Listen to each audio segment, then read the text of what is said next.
Multiversity here with the team behind Wonder Twins, Mark Russell, Stephen Byrne. So this is something that folks of my approximate age grew up with, but then went away for a long time. And I think some of us were, I don't want to say worried, but we were wondering if it was going to be a pure comedy series, if it was going to try and recontextualize them in a dark, gritty way. But what you guys have done has been a real fun, it's still humorous, it's still light, but it's also telling a real story. So, Mark, how did this come about, and what was your initial goal for the book?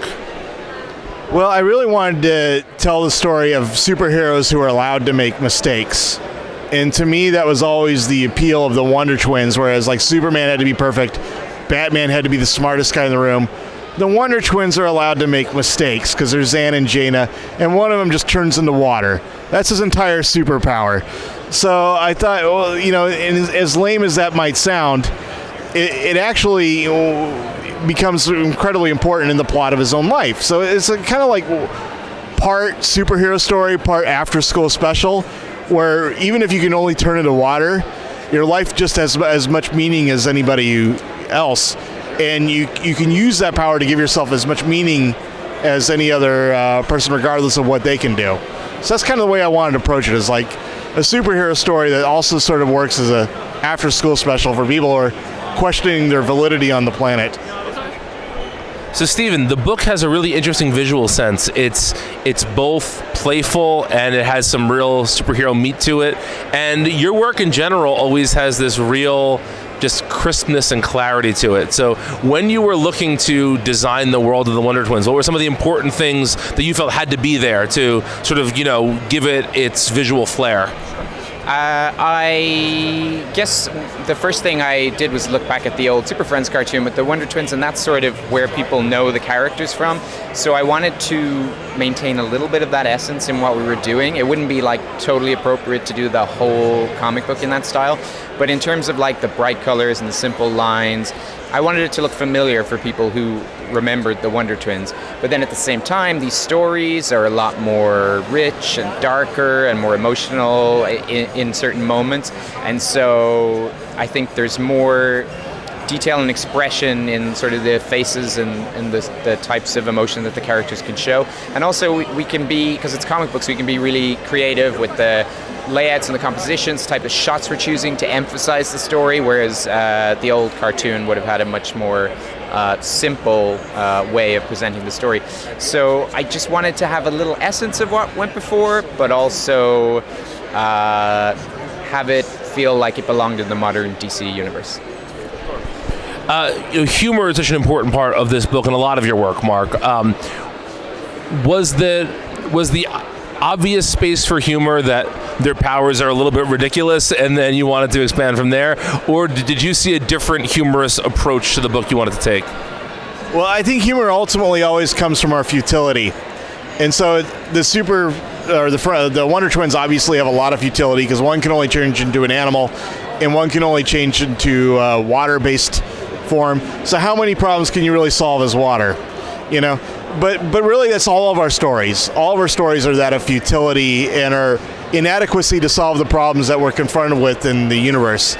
And I just wanted to use the powers as like sort of a variable to sort of express that even though you are kind of ridiculous, you have sort of very limited powers in this world, you can still make them work to create a life that's meaningful for you, and you can accomplish things way beyond what you ever thought you could just because of your empathy and your compassion for other people. In terms of humor from an illustrator's standpoint, is there a desire to punctuate the jokes that are in the script with funny panels, or do you want to sort of play the straight man in the relationship and let the panels tell the jokes when there is something funny happening? Yeah, it's probably closer to the second answer. I think Mark writes very funny scripts and has good comic timing and will, you know, have like repeated panels where characters are like moving around, like we're standing around and then Zan is like spinning in his chair. All that stuff is in the script, so I'm kind of just drawing what's there as straight as possible and not really making a big crazy fuss about it because it's already funny in the words. He's really underselling himself. Let me just tell you right now. It's like there's so many details that are not in the script at all, like just expressions on Gleek's face or just like little details of like somebody's body language that Steven comes up with completely on his own, which to me are like sort of the gilding on the script, that it's like, oh, that makes this joke 10% funnier just because of what Steven came up with.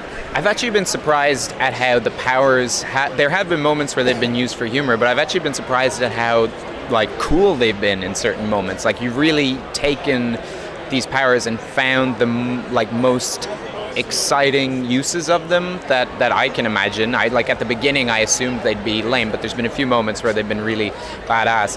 I think a lot of the humor for me, it like as you said, it comes from the expressions. Like, it comes from character, and it's like getting an understanding from reading scripts of who these people are, how Zan is really like over the top and zany and like a happy puppy, and how Jaina is very self-serious and thinks about everything a lot and overthinks stuff.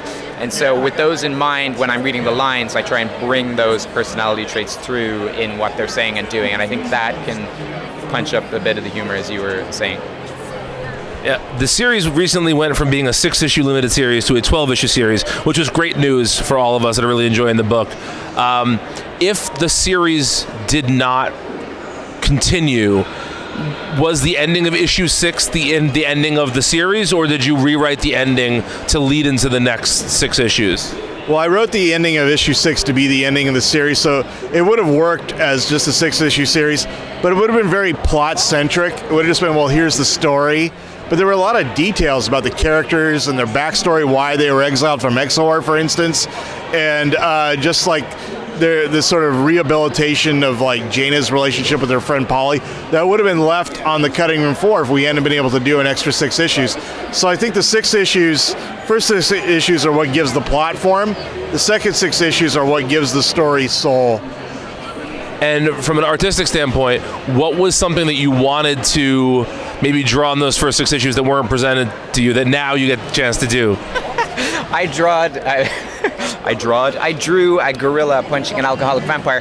I think there's nothing left after that. So I'm always just excited to see whatever weird nonsense comes up in the next issue. It's rare you get to like have a fight scene with kangaroos and koala bears and wallabies, and so I think we can check that off the list. Well, that's good.